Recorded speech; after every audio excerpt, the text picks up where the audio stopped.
오늘 우리는 요한복음 11장 말씀을 좀 많이 살펴보려고 해요. 우리 요한복음 11장 43절부터 44절까지 말씀을 먼저 함께 찾아보겠습니다. 요한복음 11장이고요. 43절과 44절 두 절 말씀을 함께 읽겠습니다. 43절 같이 읽겠습니다.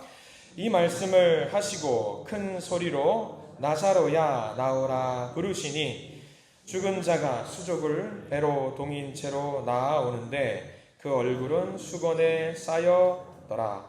예수께서 이르시되 풀어놓아 다니게 하라 하시니라. 아멘. 오늘 말씀 가운데 하나님의 크신 은혜가 있기를 간절히 소망합니다. 우리 기도하는 마음으로 고백해 볼까요? 하나님의 은혜가 지금 저에게 임하기를 기도합니다. 옆 사람 축복하면서 하나님의 은혜가 지금 여러분에게 임하기를 기도합니다. 아멘. 하나님의 복된 은혜가 넘치는 복된 하루 되기를 간절히 소망합니다. 자, 우리 요한복음 11장 43절 44절 예수님을 만난 사람들 나사로 이야기를 한번 보려고 하는데요. 다른 거 다 제껴놓고 43절과 44절 이 상황에 여러분들이 들어가 있다라고 생각하시면 어떤 기분일까요? 저는 만약에 이 상황에 제가 있다면 굉장히 무서울 것 같아요. 죽었던 사람이 이제 붕대에 칭칭 동여매고 있는 사람이 무덤 문을 열렸을 때 팍 막 뛰어들었을 때 아니 사람들이 걱정하고 염려해서 그 사람이 시신인지 살아있는지 죽은지 확인을 해야 되는데 막 뛰어다니는데 예수님이 뭐라고 하시냐면 돌아다니게 내버려둬라. 얼마나 좋겠냐 내버려둬라. 막 뛰어다니는데 죽은 줄 알았던 그 사람이 막 뛰어다녀요. 얼마나 무서울까 저는 생각을 해보거든요. 오늘 이 장면을 한번 들어가 보려고 합니다. 나사로라는 사람이에요. 나사로. 믿음의 삶에 특별한 경험을 한 사람들이 많이 있습니다. 저와 여러분들 속에서도 믿음의 생활을 하면서 하나님의 놀라운 은혜를 경험했던 간증을 가지고 계신 분들이 정말 많이 계실 겁니다. 제가 감히 비빌 수 없을 정도로 놀라운 기적들을 경험하신 분들이 정말 많이 있을 텐데요. 아마 믿음의 삶의 경험 중에 혹시 나사로와 같은 경험을 해보고 싶은 분 계십니까? 일단 한번 죽어야 되거든요. 일단 한번 죽어야 되잖아요. 이런 경험을 하고 싶은 분들은 아마 안 계실 것 같다라는 생각이 들어요. 무덤까지 갔다가 살아난 사람, 오늘 나사로 이야기입니다. 나사로와 관련된 주변인들의 이야기를 하면서 우리가 나사로를 만나야 되고요. 사실 나사로의 이야기는 너무나도 많이 알고 있습니다. 심지어 교회를 다니지 않는 사람들도 나사로의 이야기는 알고 있다라고 할 정도로 굉장히 유명한 이야기고 중요한 의미가 담겨있는 이야기입니다. 오늘 그래서 이 나사로의 이야기를 한번 천천히 한번 성경을 보면서 읽어보려고 하거든요. 자, 우리가 11장 1절 말씀부터 오늘 끝절까지 말씀이 사실 나사로에 대한 이야기예요. 그래서 11장 1절부터 시간의 순서에 따라서 나사로와 함께 우리가 성경의 이 배단위 현장으로 한번 가보려고 합니다. 1절 한번 볼까요? 11장 1절 말씀 같이 한번 읽겠습니다. 1절입니다. 어떤 병자가 있으니 이는 마리아와 그 자매 마르다의 마을 베다니에 사는 나사로라 라고 이렇게 해서 나사로를 소개하고 있습니다. 병자가 있다라고 하고 있고요. 이 병자의 두 자매가 있어요. 두 자매 같은 누이지요. 누이인데 병이 들었습니다. 이 나사로가 병이 들었는데 이 병이 어떤 병이냐? 그냥 감기 같은 그런 병이 아니었던 것 같아요. 굉장히 위중한 병이었고요. 이때에 마침 예수님께서 어디 계셨냐라고 하면 이 베다니에서 그렇게 멀지 않은 곳에 예수님이 계셨던 상황입니다. 성경에서 그냥 가벼운 감기 정도를 병이라고 이야기하진 않지요. 병이라고 이야기했다라고 하면 적어도 굉장히 심각한 병이라고 우리는 이해할 수 있고요. 추측할 수 있습니다. 그런데 예수님의 공적인 사역을 감당하시는 가운데 굉장히 바쁜 사역을 감당하시는 것을 모든 사람들, 예수님 주변에 있는 사람들이 알고 있는데 이 상황 속에서 공교롭게 무슨 상황이냐면 나사로의 두 동생이었던 마르다와 마리아가 예수님더러 뭐라고 말씀하시냐면 오시라, 가시라. 굉장히 미안할 수 있는 상황인데 굳이 예수님을 오시라라고 일종의 청탁 아닌 청탁, 부탁을 좀 하고 있는 거예요. 그만큼 이 바쁜 상황 속에서 예수님을 이렇게 오시라 가시라고 말할 수밖에 없었던 것은 무엇을 말하느냐? 굉장히 위중한 상황이었다라고 하는 것을 우리는 알 수 있죠. 그래서 11장 3절 말씀을 우리가 조금 넘어가서 보면은 이런 말씀이 있어요. 3절 말씀 같이 한번 읽겠습니다. 시작. 이에 그 누이들이 예수께 사람을 보내어 이르되 주여 보시옵소서 사랑하시는 자가 병들었나이다 하니 라고 나와 있습니다. 여기서 중요한 단어가 나오죠. 사랑하시는 자, 사랑하는이 아니에요. 사랑하시는 자면은 누가 누구를 사랑하는 거예요? 예수님께서 이 사람을, 나사로와 마르다와 마리아를 사랑하는 겁니다.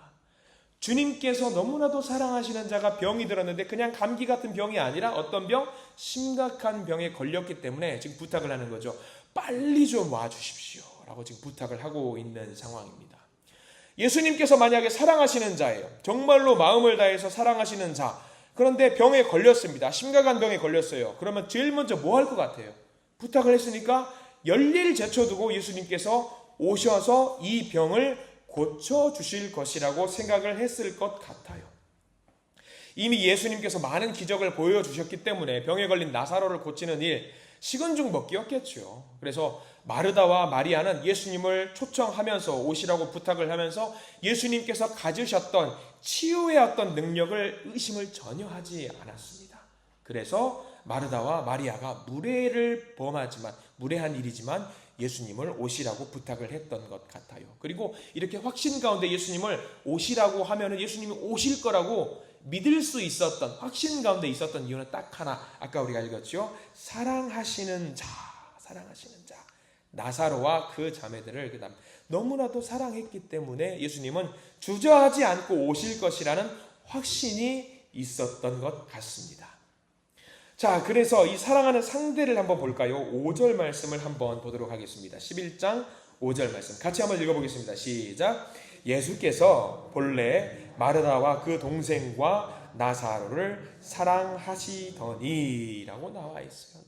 이게 예수님만 일방적으로 사랑하셨던 것이 아니라 나사로와 마르다와 마리아도 서로 간에 너무나도 사랑하는 교감이 있었던 사이였던 것 같아요. 그러면 열일 제쳐두고 와야죠. 사랑하는 사람이기 때문에.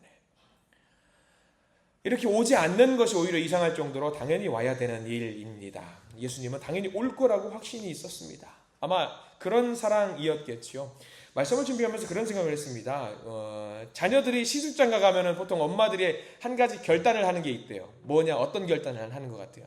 여러분들이 아드님들, 따님들이 결혼 시집장가를 가면은 제일 먼저 이 결단을 한다라는데 저희 장모님이랑 장인어른은 그런 결단을 하셨어요. 내가 너희들의 자녀들은 절대로 안 봐준다. 니들이 알아서 해라. 그런 결단들을 하신다고 하네요. 여러분 혹시 그런 결단 하신 분 계세요? 예. 예, 그 결단을 하시고 그 대답을 하신 분이 오늘 꼬맹이를 데리고 교회에 오셨습니다. 너희들 자녀들은 너희들이 알아서 키워라. 나는 키워주지 않을 거다라고 이야기를 하는데, 그러면 전화를 해요. 엄마, 나 내일 어디 좀 가야 돼. 그럼 여러분 어떻게 하셔요? 아, 몰라, 알아서 해. 이런 부모님들 한 분도 안 계실 거예요. 어휴, 왼수 같은 거 데리고 와. 그러면서 아마 다들 봐주실 거예요. 그 아들, 딸들이 부모님에게 자녀를 맡길 때 마음에 뭐가 있는 줄 아세요? 내 엄마, 아빠는 반드시 손주, 손녀들을 돌봐줄 거라는 뭐가 있어요, 마음속에. 믿음이 있고 확신이 있기 때문에 맡기는 거예요. 그리고 나는 절대로 안 돌봐주겠노라고 결단을 한 사람도 손주, 손녀들이 오면은 어이구 왔어 하면서 안아주시는 그런 서로 간에 어떤 사랑이 있고 사랑의 교감이 있기 때문에 그럴 것 같아요. 그런 사랑 다 있을 거예요. 마찬가지예요. 나사로도 마찬가지였어요. 예수님과 함께 그런 교감이 있었어요. 주님 와서 지금 나사로를 좀 돌봐주세요. 우리 오빠 좀 돌봐주세요 하면은 열일 제쳐두고 예수님께서 바쁜 일 다 제껴놓고 올 거라는 확신이 있기 때문에 그렇게 예수님께 부탁을 하셨던 것 같습니다. 그게 사람의 기본이잖아요. 사랑하는 사람들의 기본이잖아요. 그런데 오늘은요, 마르다, 마리아, 나사로 이 사람들은요, 예수님을 짝사랑하는 것이 아니라 서로 교감이 있을 정도로 밀접하게 서로 사랑을 했다라고 하는 거죠. 그럼 우리는 당연히 예수님 당연히 요청이 있으면 가셔야 되는 거 아닌가? 그게 정상이 아닌가? 나사로가 있는 곳, 오늘 성경 말씀 보면 아시겠지만 지금 계신 베단이라고 하는 것과 지금 예수님이 계신 곳은요, 성경적으로 거리가 오리밖에 안 떨어져 있어요. 오리. 10리도 아니고 오리. 오리면 몇 킬로예요? 대략 되게 짧은 거리예요. 뛰어만 가도 금방 갈 수 있는 굉장히 짧은 거리란 말이죠. 그러면 예수님이라고 우리는 생각을 해요. 아, 이거 사랑하시는 그 사람들이 아프면은 당연히 가야지. 안 가요. 중요한 건 있습니다. 안 가셔요. 왜 안 가는지는 성경에 조금 이따 나오기는 하지만 예수님께서 너무나도 사랑하는 이 믿음의 형제와 자매들을 두고 가지 않습니다. 그리고 얼마나 사랑하는지 우리가 요한복음 11장 27절 말씀 한번 읽어봐야 돼요. 마르다의 믿음의 고백이 나오거든요. 근데 이 믿음의 고백을 우리가 보고 있노라면 무슨 생각이 드냐면 어디서 많이 본 고백이에요. 자, 요한복음 11장 27절, 여기는 전체를 다 밑줄을 그어 두셔도 돼요. 11장 27절 말씀을 같이 한번 읽어보겠습니다. 시작. 이르되 주여 그러하외다. 주는 그리스도시요 세상에 오시는 하나님의 아들이신 줄 내가 믿나이다. 여러분, 이거 누구의 고백이에요? 베드로의 고백이에요. 예수님의 수제자라고 하는 베드로의 고백입니다. 이 베드로의 고백을 누가 똑같이 했냐면 마르다만 했을까요? 마리아도 했겠죠. 이 믿음의 고백이 있었던 사람이에요. 그렇게 예수님을 목숨을 내놓을 정도로 사랑했던 사람 베드로잖아요. 이 베드로의 고백을 이 마르다와 마리아도 똑같이 했단 말이죠. 이 고백을 한 베드로에게 예수님께서 뭐라고 말씀하셔요? 바요나 시몬아, 너의 고백을 기초로 해서 내가 교회를 세우겠다라고 했단 말이죠. 마르다와 마리아도 똑같습니다. 어떤 면에서는 이런 예수님의 12제자의 믿음의 고백을 뛰어넘을 정도의 대단한 믿음의 고백을 했던 사람이 마르다와 마리아, 그리고 나사로 이 가정이거든요. 얼마나 사랑하는지 우리는 알게 됩니다. 그러면 나사로가 병에 걸렸습니다. 심각한 병에 걸렸습니다. 이때 말로 하면 죽을 병에 걸렸습니다. 그러면 열일 제쳐두고 오셔야 되는 게 맞습니다. 그리고 마르다와 마리아도 사실 걱정을 안 했을 것 같아요. 우리가 이렇게 사랑하는데, 우리가 이렇게 힘든 상황에 처해 있는데 예수님 당연히 오셔야지, 안 오시면 어떡하나 믿는 구석이 있었어요. 그래서 1절 2절 말씀에 나와 있잖아요. 주님께서 사랑하시는 자가 병들었나이다. 근데 예수님께서는 이런 믿음의 고백을 확신이 있는 마르다와 마리아에게 실망을 안겨드립니다. 우리 4절 말씀으로 가볼까요? 4절 말씀에 이렇게 말씀을 하고 계십니다. 예수님께서 말씀하시죠. 11장 4절 읽습니다. 시작. 예수께서 들으시고 이르시되 이 병은 죽을 병이 아니라 하나님의 영광을 위함이요 하나님의 아들이 이로 말미암아 영광을 받게 하려 함이라 하시더라. 죽을 병이 아니래. 죽을 병이 아니래. 관점의 차이일 수 있겠습니다. 예수님은 죽을 병이 아닐지언정 사람들이 봤을 때는 죽을 병인 거예요. 하나님의 계획 안에 들어있는 것이긴 하지만 사람들의 마음속에서는 죽을 병입니다. 그래서 예수님께서는 지금 있는 그 자리에서 이틀을 더 머무시고 나오십니다. 그리고 나흘이 지나서 예수님은 이제사 가겠다라고 말씀을 하셔요. 자, 그래서 7절 말씀 읽어볼까요? 7절 말씀 시작. 그 후에 제자들에게 이르시되 유대로 다시 가자 하시니 베다니로 가시겠다라고 이야기를 하시는 거죠. 자, 중동에서요, 고대 근동 중동에서 팔레스틴 지역에서 사람이 죽었습니다. 장례식을 했어요. 그 장례식 사람이 죽었는데 나흘이 지나면은 시체가 어떻게 될 것 같아요? 부패합니다. 썩어요. 냄새도 나고 악취가 되게 날 지경에 이르게 됩니다. 이런 상황 속에서 예수님께서 이제 베다니로 가시겠다라고 하시는 건 이미 죽었어요. 세상적인 눈으로 봤을 때 이미 죽었거든요. 여기서부터가 이제 본격적으로 중요한 내용이 나옵니다. 자, 우리 11장 18절과 19절 말씀에 볼까요? 이제 예수님께서 하나님의 영광을 드러내기 위한 그 사역의 본격적인 사역의 모습이 드러나거든요. 근데 18절과 19절에는요, 중요한 단어들이 많이 나와요. 어떤 단어가 중요할까요? 한번 볼까요? 18절과 19절 읽겠습니다. 시작.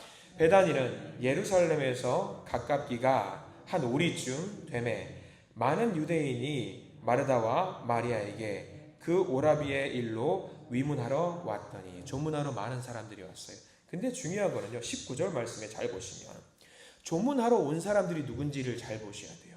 성경에서는 정확하거든요, 단어 사용이. 많은 사람들이 위문하러 왔다라고 하지 않고 굳이 단어를 사용하는데 뭐라고 사용하고 있냐면 많은 누구? 유대인들이 왔다라고 이야기하고 있어요. 많은 유대인들이. 많은 사람들이라고 이야기해도 됩니다. 굉장히 가까운 거리에 많은 유대인들이 있었다라는 것을 이야기하거든요. 가까운 곳에 무엇이 있었냐면 예루살렘에 있었어요. 예루살렘은 성전에 있기 때문에 하나님을 믿는 유대인들이 많이 있어요. 그리고 이 많은 유대인들이 조문하러 베다니를 찾아왔던 거죠. 굳이 사람들이라고 하지 않고 유대인이라고 하는 이유가 있을 거예요. 유대인이라고 하는. 아마 이 이야기의 끝자락까지 가면 대충 여러분들은 유대인들이 많이 왔다고? 그럼 여러분들은 대충 어느 정도 그림을 생각할 수 있어요. 유대인들은 하나님을 섬기는 사람들이 안 섬기는 사람들이에요. 그들은 하나님을 섬기는 사람들이에요. 하나님은 섬겼는데 누구는 믿지 않았던 거예요. 하나님의 아들이신 예수님을 믿지 않았던 거예요. 그리고 오늘 나사로를 살리신 이 사건은 예수님께서 했던 수많은 기적 중에 가장 마지막에 보여주신 치유 사건이거든요. 그리고 이 사건을 통해서 자신이 하나님의 아들인 것을 마지막으로 보여줘요. 누구한테 보여줬다? 유대인들한테 보여주는 거죠. 그러니까 우리가 나사로가 죽었다가 살아난 사건이 그냥 한 사람이 죽었다 살아난 부활하는 사건이 아니에요. 하나님의 영광을 보여주는 그 섭리가 있는 거거든요. 누구한테 보여준다? 유대인들한테 보여주는 거예요. 유대인들한테. 한 사람 띡 하고 살려낸 사건으로 끝나는 게 아니라 그것도 대단하지만 이 사건을 통해서 많은 사람들로 하여금 하나님의 아들이 예수님이라는 것을 보여주는 사건이 바로 나사로의 부활 사건이라는 것을 우리가 이해를 해야 되는 겁니다. 쉬운 사건이 아니에요. 굉장히 대단한 사건이에요. 자, 그래서 20절 말씀을 볼까요? 이제 이 유대인들이 많이 모여 있어요. 살리는 이 사건에 위문하러 조문하러 많은 사람들이 나와 있고요. 베다니에는 이 사람이 죽었다라는 사건으로 인해서 삽시간에 소문이 퍼졌고 거기에 지금 누가 와 있다라는 것이 소문이 퍼졌냐면 예수님이 오셨다라는 것도 소문이 퍼졌어요. 많은 사람들이 모여 있는 거예요. 구경하는 사람, 예수님이 이때는 어떻게 할까 기대하는 사람도 있었겠죠. 자, 20절 말씀 함께 볼게요. 20절 시작. 마르다는 예수께서 오신다는 말을 듣고 곧 나가 맞이하되 마리아는 집에 앉았더라. 이때 당시에 손님을 맞이하는 것은 집 앞에서 맞이하는 것이 아닙니다. 마을의 동구 밖까지 나가서 귀한 손님을 맞이해요. 그럼 마르다는 지금 어디까지 가 있냐면 마을의 초입까지 가서 예수님을 영접하기 위해서 나가 있습니다. 마리아는 갔을까요? 안 갔을까요? 마리아는 안 갔어요. 마리아는 지금 뭐하고 있을까요? 그동안의 마리아의 성품을 보면 알아요.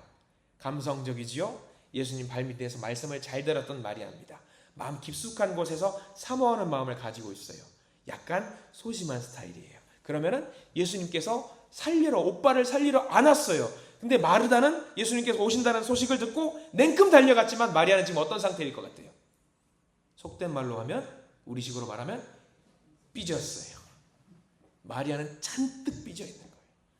와달라고 했잖아요, 예수님. 왜 안 오셔요? 해가지고 삐져 있어요. 근데 마르다는 그렇지 않아요. 마르다는 손이 커요. 김치를 한 포기만 해달라고 했는데 한 사발로 만드는 사람이 마르다예요. 손이 커요. 그리고 동네에 대소사를 다 알고 있는 왕언니예요. 그러니까 당장 냉큼 달려가서 예수님을 맞이하러 가는 거죠. 자, 그래서 이제 마르다를 동구 밖에서 지금 예수님을 맞이합니다. 그래서 21절 말씀, 예수님을 맞이해서 마르다가 말을 합니다. 21절 읽겠습니다. 마르다가 예수께 여짜오되 주께서 여기 계셨더라면 내 오라버니가 죽지 아니하였겠나이다. 이 말을 하면서 눈물이 가득했겠죠. 슬펐겠죠. 예수님께서 이 자리에 계셨더라면 우리 오빠는 살 수 있었어요. 이 고백 속에는 믿음이 들어있는 고백이에요? 안 들어있는 고백이에요? 이 고백 속에서도 사실 예수님이 계셨더라면 우리 오빠는 어떤 병에 걸렸다고 할지라도 예수님은 우리 오빠를 고쳐주실 수 있을 것이다 라고 하는 믿음이 있었어요. 근데 그 일정 수준 이상 넘어가지는 못했던 거죠. 굉장히 중요합니다. 이 마르다의 믿음까지라도 우리가 좀 갔으면 좋겠다라는 생각을 많이 해요. 여러분들이 우리 예수님을 얼마나 사랑하는지 아마 저도 알아요. 그리고 주님께서 여러분들을 얼마나 사랑하시는지 아마 저도 알아요. 이런 영적인 교감이 있다라고 한다면 사실 우리는 세상을 살아가면서 두려울 것이 없어야 됩니다. 근데 우리가 살면서 두려운 것들이 사실 많아요. 우리를 낙심하게 하는 것들도 많고, 그러면 일단 한 가지 생각을 해보세요. 예수님의 우리를 사랑하시는 그 마음이 부족할까요? 내가 우리 예수님을 사랑하는 마음이 부족할까요? 어떤 것이 더 부족할 것 같으세요? 대답은 드리지 않겠습니다. 여러분들이 답을 아실 겁니다. 그럼 여러분들 우리 마음을 조금 더 단련시켜야 돼요. 믿음의 확신이 있게 만들기 위해서 가장 중요한 예수님은 딱 하나, 우리 서로 사랑하자였어요. 누구보다 예수님을 사랑하시는 저와 여러분들 되시기를 간절히 축원합니다. 자, 지금 이렇게 마르다와 대화를 하다 보니까 예수님께서 먼지 풀풀 날리는 그 곳에서 동구 밖에서 지금 들어오지도 못하고 울고 있는 마르다를 달래고 있어요. 근데 가만히 있으면 이렇게 보면 안 될 것 같아요. 그래서 마르다가 사람을 불러요. 마리아를 찾습니다. 마리아야, 예수님께서 너를 부르신다 라고 하고 있거든요. 그게 이제 29절 말씀에 나와요. 28절과 29절 말씀을 보면 그 이야기가 나옵니다. 28절과 29절 같이 한번 읽어볼까요? 28절부터 읽을게요. 시작. 이 말을 하고 돌아가서 가만히 그 자매 마리아를 불러 말하되 선생님이 오셔서 너를 부르신다 하니 마리아가 이 말을 듣고 급히 일어나 예수께 나아가매 라고 나와 있어요. 마르다가 예수님을 만났던 그 자리에 예수님은 들어오지 못하고 계속 서 계십니다. 그리고 이때에 이제 마리아가 예수님을 만났어요. 동구 밖에서 만났어요. 여러분들이 마리아입니다. 그럼 예수님이 저 밖에서, 저 앞에서 한 10m 앞에서 예수님을 만났어요. 어떤 마음이 들 것 같으세요? 울컥하면서 쏟아질 거예요. 울컥하면서 쏟아질 거예요. 그게 32절이거든요. 근데 이 32절은요, 마르다가 우는 것과 사뭇 달라요. 32절 감성이 넘치는 마리아입니다. 32절 말씀 읽어볼까요? 시작. 마리아가 예수 계신 곳에 가서 배웠고 그 발 앞에 엎드려 이르되 주께서 여기 계셨더라면 내 오라버니가 죽지 아니하였겠나이다 하더라. 근데 이 말은요, 우리가 굉장히 무미건조하게 읽었죠. 근데 그 감정을 쏟아가지고 읽으면 어떻게 되냐면 주께서 여기 계셨더라면 하면서 가슴을 치면서 했던 그 이야기입니다. 사실 제가 표현을 잘 못하겠어요. 하면서 해야 되는 거거든요. 마리아는 지금 그런 심정인 거예요. 마르다와 마리아가 이렇게 서로 엉켜 붙어가지고 얼싸안고 너무 슬퍼서 우는 거예요. 근데 포인트는 우는 게 문제가 아니에요, 여러분들. 우는 게 문제가 아니에요. 이 사건은 무엇을 위한 사건이냐면 하나님의 영광을 위한 사건이에요. 그리고 이 자리에 마르다와 마리아만 있었겠어요? 아니요. 누가 있었다고요? 유대인이 있었다니. 그게 중요해요. 유대인들이 다 보고 있어요. 예수님이 저 상황에서 뭘 할까? 뭘 할 수 있을까? 그거를 보고 있는 거예요. 우리가 그것을 거기에 집중을 해야 돼요. 예. 자, 그래서 이 유대인들이 다 지켜보고 있습니다. 33절에 보면은요, 33절에 보면 그렇게 나와 있어요. 강조하고 있어요. 33절에 한번 보세요. 동그라미 표시하셔야 됩니다. 예수께서 그가 우는 것과 또 함께 온 유대인들이 우는 것을 보시고, 온 유대인들이. 사람들이라 말 안 써요. 성경에는 여기는. 그냥 사람들이라고 하면 되는데 굳이 표현을 뭐라고 하냐면 유대인들이. 자, 지금 요한복음 11장에서 계속 유대인 이야기하는 것은 딱 하나입니다. 나사로가 불쌍한 것도 아니에요. 뭐 마르다 마리아 거기 집중하는 것도 아니에요. 요한복음 11장에서 사도 요한이 기억하고 있는 건 딱 하나입니다. 유대인들입니다. 유대인들. 왜 유대인들을 보고 있냐면 딱 하나예요. 하나님께 영광을 올려드리는 이 사건을 보여주려고 하는 거죠. 마르다와 마리아가 이제 모여서 엉켜 울면서 어떻게 우리한테 이러실 수 있어요? 왜 이렇게 모른 채 하실 수 있어요? 충격을 받은 거죠. 예수님께서 마리아의 집을, 마르다의 집을, 나사로의 집을 얼마나 사랑하셨는지 많은 사람들이, 유대인들이 알아요. 자, 그 사랑했다라는 표현이 36절에 나와 있거든요. 유대인들이, 여기서 36절에도 유대인들이 나와요. 36절 읽어볼까요? 시작. 이에 유대인들이 말하되 보라 그를 얼마나 사랑하셨는가 하며. 유대인들이 알고 있어요. 유대인들이 얼마나 사랑하셨는지 알고 있는 거죠. 이 구절을 보면은요, 사실 감정이입이 되면은요, 우리도 눈물을 흘릴 수밖에 없거든요. 한번 여러분도 여쭤볼게요. 대답을 한번 해보십시오. 여러분들 주님 사랑하시지요? 우리 하나님 사랑하시지요? 하나님께서 여러분들을 사랑하시는 것을 아시지요? 그러면 왜 내게 이런 고통이 있을까? 내가 감당하기 어려운 일을 왜 주실까? 해결이 되지 않는 그 낙심하는 상황 속에서 왜 나를 돌보아 주시지 않을까? 하면서 눈물 흘리실 때가 있을 겁니다. 다들 있으실 겁니다. 그럼 명심하십시오. 제가 오늘 요한복음 11장을 통해서 딱 하나만 집중하자라고 했잖아요. 나사로가 죽었다가 살아나는 것도 아니고, 마르다가 우는 것도 아니고, 마리아가 우는 것도 아니고, 아니에요. 딱 하나, 우리에게 힘들고 어렵고 고난이 되고 낙심되는 일이 있는 그 많은 일들이 있어요. 그 일들의 목적은 딱 하나입니다. 뭘까요? 하나님의 영광을 위한 것이라는 것을 명심하시기 바랍니다. 그게 중요해요. 이 나사로와 마르다와 마리아가 우리하고 과연 비교했을 때에 더 힘들죠. 더 힘들어요. 예수님도 어떻게 보면은 눈물을 흘리는 마르다와 마리아를 보면서 우시는 장면이 나오거든요. 왜? 우니까 너무 애잔한 거예요. 애잔한 장면이 나오는 거예요. 그런데 예수님은 딱 하나, 하나님의 영광만 생각했으면 좋겠다라는 것을 우리에게 알려주고 있는 거죠. 구약에서도 주님을 정말 사랑하고 경외했던 사람이 있어요. 욥이라는 사람이 있습니다. 누구보다도 우리 하나님 여호와 하나님을 사랑했던 사람이 있죠. 근데 사탄이 말을 해요. 아니, 하나님, 욥이 하나님을 괜히 사랑했겠습니까? 하나님께서 욥을 이렇게 계속 밀어주시니까, 잘 되라고 밀어주시니까, 저렇게 복을 받으니까 사랑하는 마음이 생기지요. 잘 해주니까 사랑하는 마음 안 생기겠어요. 아이고, 하나님, 그거 다 걷어치워 보세요. 분명히 1분도 지나지 않아서 하나님을 욕할 겁니다. 아이, 누가 하나님을 그렇게 복을 주는데 그렇게 하나님을 사랑하지 않은 사람이 어디 있어요? 그래서 하나님이 말씀하시죠. 사단에게 말하죠. 그래, 그럼 네가 어디 한번 해봐라. 해봐라. 하나님께서 사탄에게 욥을 시험하라고 하시면서 욥을 미워했기 때문에 시험하라고 하셨을까요? 아니에요.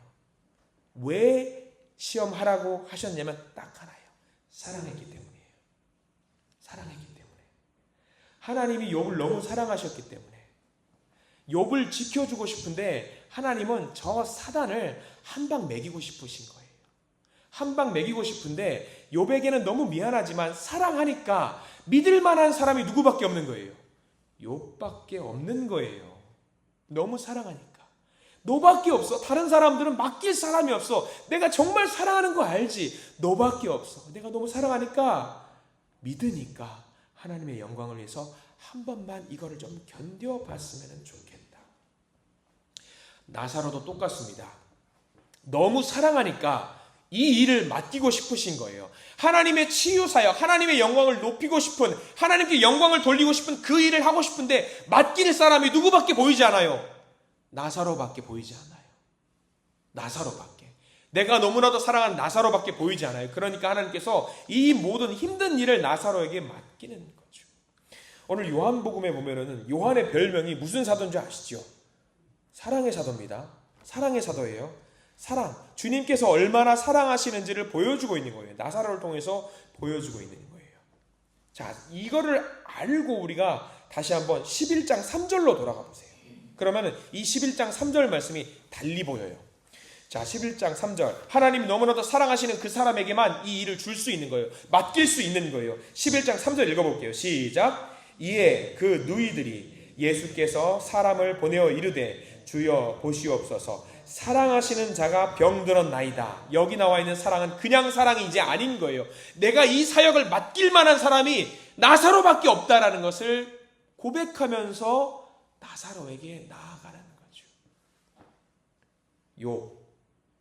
요한, 나사로 모두 사랑하시는 사람들. 그러니까 주님이 이해할 수 없는, 나사로가 이해할 수 없는 그 상황을 허락하시고 이해할 수 없는 이제 행동을 예수님이 하시는 이유가 우리는 이해가 되는 거죠. 진짜 사랑하시는 그들을 통해서 하나님의 역사하심을 주변에 있는 누구한테 보여주고 싶으셨다. 주변에 있는 많은 유대인들에게 하나님의 영광을 보여주고 싶었던 거죠. 나사로라면 할 수 있겠다. 마르다와 마리아라면 이 위기와 낙심과 좌절과 절망을 감당할 수 있겠다. 특별한 목적이 있으셨던 겁니다.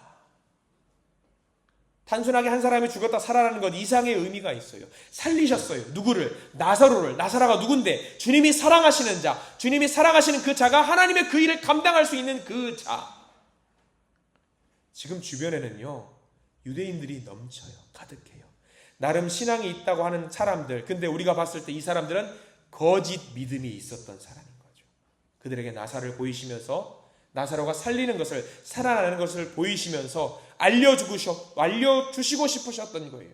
너희들이 믿는 믿음은 잘못됐다. 너희들이 사랑한다고 하나님께 나아오지만 그 사랑 다 잘못된 거야. 진짜로 사랑한다면 죽음을 무릅쓰고 하나님 앞에 나아갈 수 있는 이 믿음을 너희들이 배웠으면 좋겠다라고 하는 것이 나사로의 사역입니다.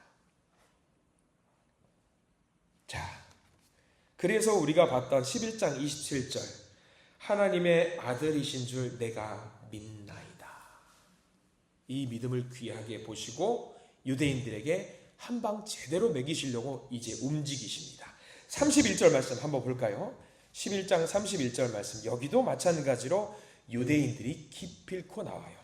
31절 말씀 같이 읽겠습니다. 시작. 마리아와 함께 집에 있어 위로하던 유대인들은 그가 급히 일어나 나가는 것을 보고 곡하러 무덤에 가는 줄로 생각하고 따라가니라. 마리아가 벌떡 일어나서 예수님께로 가는 것을 보고, 그리고 그 모든 무리가 이제 같이 움직이는데, 거기 많은 사람들이라고 적으면 되는데 굳이 많은 사람들이라고 하지 않고 기필코 여기도 유대인들이라고 표현을 하고 있습니다. 하나님의 영광을 보여주고 싶으신 거죠. 그리고 이어서 보면 33절에 우리가 읽었던 것 제일 뒤에 예수께서 그가 우는 것과 또 함께 유대인들이 우는 것을 보시고 심령이 비통히 여기사라고 나와 있어요. 예수님도 비통히 여기셨어요. 여기서 나와 있는 비통히 여기신 것은 왜 비통히 여기셨을까요? 나사로가 죽었고 마르다와 마리아가 울고 있는 것을 보고 비통히 여겼을까요? 전혀 아닙니다. 슬퍼서 우시는 것이 아니라 여기서 우셨던 것은 딱 하나입니다. 그렇게 많은 기적을 내가 보여주었는데 저 유대인들은 여전히 여호와 하나님을 제대로 믿고 있지 못하고 또 다른 뭔가 신기한 일이 있을 줄 알고 나를 보러 오는구나 하는 그 마음을 보시고 그 마음으로 비통히 여기시는 겁니다.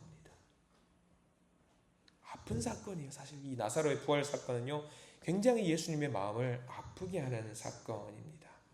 그리고 이제 예수님께서 무덤 문을 열라고 말씀을 하시지요. 그러나 마르다가 거기서 막습니다. 39절 말씀 함께 볼까요? 39절입니다. 예수께서 이르시되 돌을 옮겨 놓으라 하시니 그 죽은 자의 누이 마르다가 이르되 주여 죽은 자가 나흘이 되었음에 벌써 냄새가 나나이다. 예수님께서 부활시키시려고 할 때에 마르다는 안 됩니다. 이미 나흘이나 지났습니다. 주님, 여기 썩은 내가 진동하는 거 예수님도 지금 맡고 있지 않으십니까? 그리고 40절 말씀에 이제 이어서 예수님께서는 그 마르다를 혼내십니다. 분명히 믿음이 있다라고, 하나님의 아들이라는 것을 믿었지 않냐라고 하면서 40절 말씀 혼내는데요. 같이 한번 읽어볼까요? 40절입니다.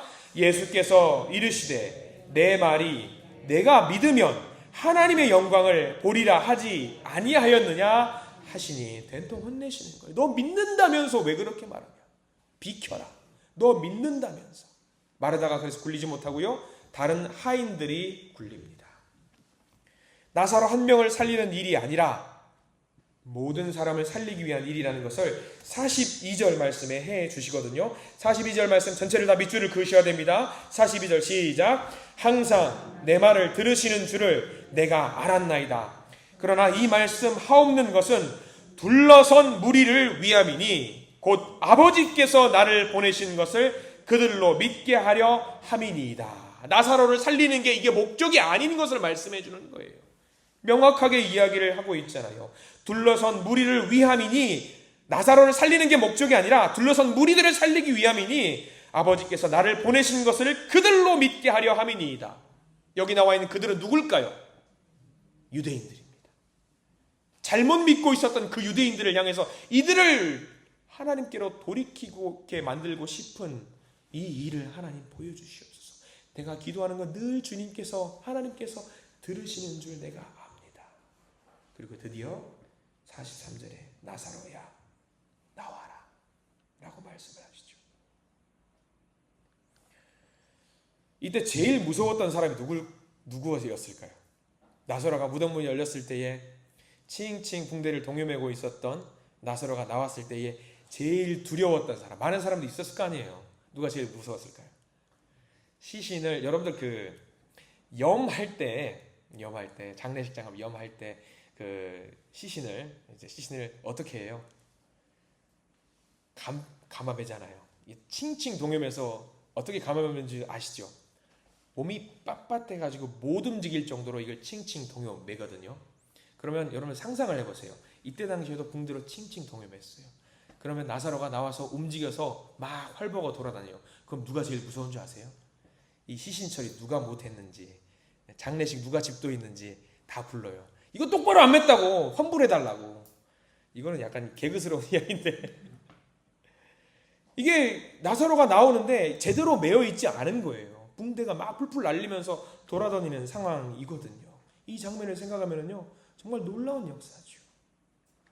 그래서 예수님께서 나사로가 마음껏 돌아다니게 도와라라고 이야기를 하고 있는 거죠. 자, 뛰면서 나사로가 살아났습니다. 이것을 누가 보았을까? 그 주변에 있는 많은 사람들, 즉 유대인들이 이것을 다 보았습니다. 예루살렘 가까이 있어요. 이거는 빼도 박도 못하는 증거입니다. 어마어마한 증거입니다.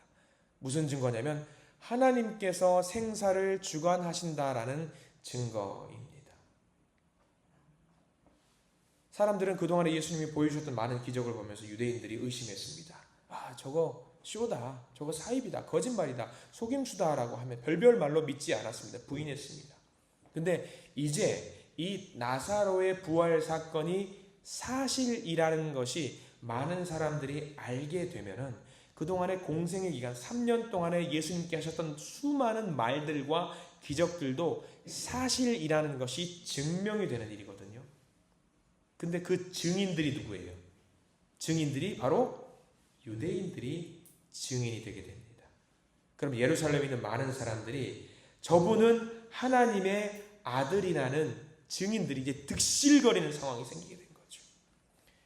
그동안에 보여줬던 그 많은 기적들, 주변에 있는 유대인들이나 종교 지도자들은 저거 다 거짓말이라고 이야기했단 말이에요. 근데 지금 예루살렘 가장 가까이에서 죽었던 사람, 이 나사로, 같은 유대인들 친한 사람들이에요. 살아났다라는 것이 소문이 퍼지는 순간 무슨 일이 생길까? 많은 사람들, 유대인들이 야 진짜다. 예수님이 정말 하나님의 아들이다. 생과 사를 주관하시는 분이다라는 것을 증거할 수 있는 증인들이 그 자리 가운데서 넘치게 되는 거죠. 그럼 넘치게 된다는 건 뭘 말하냐면 주변에 있는 많은 사람들이, 유대인들이 하나님의 영광을 드러내는 증인이 될 수 있는 사건인 거죠. 나사로의 사건은 놀라운 사건입니다. 놀라운 사건. 이 모든 사건이 무엇이 있기 때문에 가능했냐? 사랑이 있기 때문에 가능했어요. 사랑이 있기 때문에. 내가 우리 하나님을 사랑하고 내가 우리 예수님을 사랑하고 믿음의 형제와 자매들을 사랑하고 우리 주님도 마찬가지로 우리 모든 믿음의 형제와 자매들을 사랑했기 때문에 이 기적들이 일어났고요. 하나님께 영광을 올릴 수 있는 사건이 일어났던 거지요. 그만큼 서로 사랑하는 것은 중요합니다. 이때 당시에 사랑했기 때문에 죽었던 자도 살아날 수 있게 됐다라는 것. 우리도 마찬가지예요. 우리 안에 사랑이 있다라고 한다면요, 그 마음이 썩어 문드러져가는 상처받고 좌절 가운데 낙심 가운데 있는 사람도 사랑이 있다라고 한다면 살려낼 수 있다라는 것을 우리가 믿었으면 좋겠어요. 중요한 사건입니다. 자, 그래서 이 사건 이후에 기득권자들, 종교 지도자들이 난리가 납니다. 11장 47절과 48절을 볼까요? 11장 47절과 48절 말씀을 함께 잘 보기를 바랍니다. 함께 읽습니다. 47절 48절입니다. 이에 대제사장들과 바리새인들이 공회를 모으고 이르되 이 사람이 많은 표적을 행하니 우리가 어떻게 하겠느냐.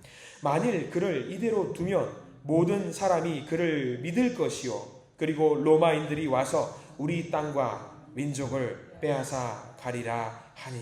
여기 47절 질문, 여기 47절 말씀을 잘 봐야 돼요. 전에는 분명히 저게 거짓말이라고 했어요. 기적 아니라 사기치는 거라고 했어요. 귀신 들린 거라고 이야기를 했단 말이죠. 근데 47절에 끝자락에 뭐라고 나와 있냐면 이 사람이 많은 표적을 행하니, 드디어 종교 지도자들도 저게 기적이라는 것을 인정을 드디어 합니다. 인정을 해요. 진짜 표적이라는 것을 인정을 해요. 건강한 믿음을 갖고 있었던 사람이라고 한다면 저거 진짜네. 하늘의 표적이네. 이거 다 사기인 줄 알았네. 정말이네. 그러면 이게 사실이라는 것이 밝혀졌으면 정상적인 믿음을 갖고 있었던 사람이라고 한다면 어떻게 해야 됩니까? 믿어야지. 하나님의 사람이구나. 기적이구나. 하늘로부터 저 기적이 일어났구나. 믿어야지. 근데 이 사람들이 이걸 믿어요? 안 믿어요? 믿어요. 믿는데 어떻게 하냐면 48절 잘 보세요. 만일 그를 이대로 두면 모든 사람이 그를 믿을 것이요. 예수님을 믿지 못하게 만들어요. 참으로 못된 사람들이에요. 정말로 만약에 하나님의 나라가 이 땅 가운데 펼쳐지는 것을 믿는 사람이라고 한다면, 제대로 믿는 사람이라고 한다면 예수님의 이 기적을 보면서 야, 하나님의 기적이다. 많은 사람들이 예수님을 믿게 만들자. 부흥하게 하자. 이렇게 해야 돼. 정상일 거 아니에요.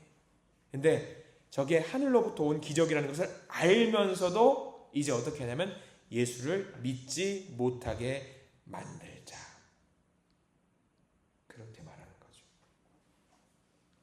이게 종교 지도자들이 이때 한 말이고요. 가장 충격적인 말이 뭐냐면요. 저는 사실 요한복음 11장 말씀을 읽으면서 가장 충격적인 말씀이 49절과 50절 말씀이에요. 굉장히 아픈 말이거든요. 속상한 말이에요. 49절과 50절 말씀 한번 읽어볼게요. 시작. 그 중에 한 사람 그 해의 대제사장인 가야바가 그들에게 말하되 너희가 아무것도 알지 못하는도다.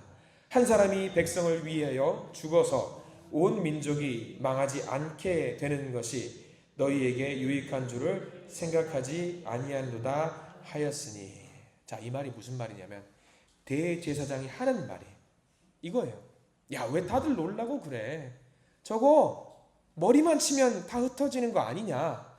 하나만 죽어서 나라가 조용한 것이 더 유익한 거지. 뭘 고민하고 그러냐? 이 말이거든요. 그럼 이건 뭐예요? 하나만 죽으면 된다라는 거예요. 그 하나가 누구죠? 예수님만 죽이면 된다라는 거예요. 정말 충격적인 말이에요. 근데 이 사람들이 종교 지도자들이 예배 드릴 때 뭐라고 말을 해요? 주여, 주여 하는 말, 그런 찬양과 예배를 드리는 사람들이 이렇게 끔찍한 말을 한다라는 거죠. 너무 가슴 아픈 말이죠. 사실 여러분들 나사로는요, 성경에 비중이 있을까요, 없을까요? 나사로가 뭐 했다라는 거 여러분 혹시 아시는 내용 있으세요? 없어요. 나사로는 한 게 아무것도 없어요. 딱 하나 있었겠죠. 예수님을 뭐 했어요? 예수님을 누구보다 사랑했어요. 그거 말고는 나사로가 한 게 없어요. 사랑했다라는 거 하나만으로도 부활을 했어요. 그리고 하나님께 쓰임받았다는 거, 이게 얼마나 놀라운 일인지 몰라요. 그렇기 때문에 우리가 사랑해야 된다는 것이 얼마나 소중한 일인지 모릅니다. 정말 이때의 종교 지도자들과 정말 대조되는 말입니다.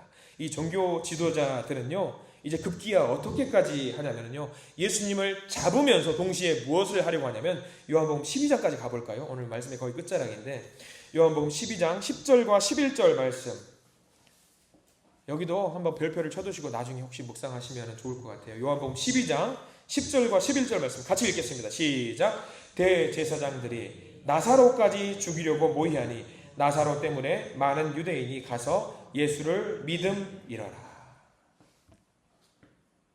나사로까지 죽이려고 했어요. 왜? 부활의 증거이기 때문에. 근데 나사로가 죽을까요? 안 죽을까요? 안 죽어요. 누가 살렸죠? 예수님이 살려.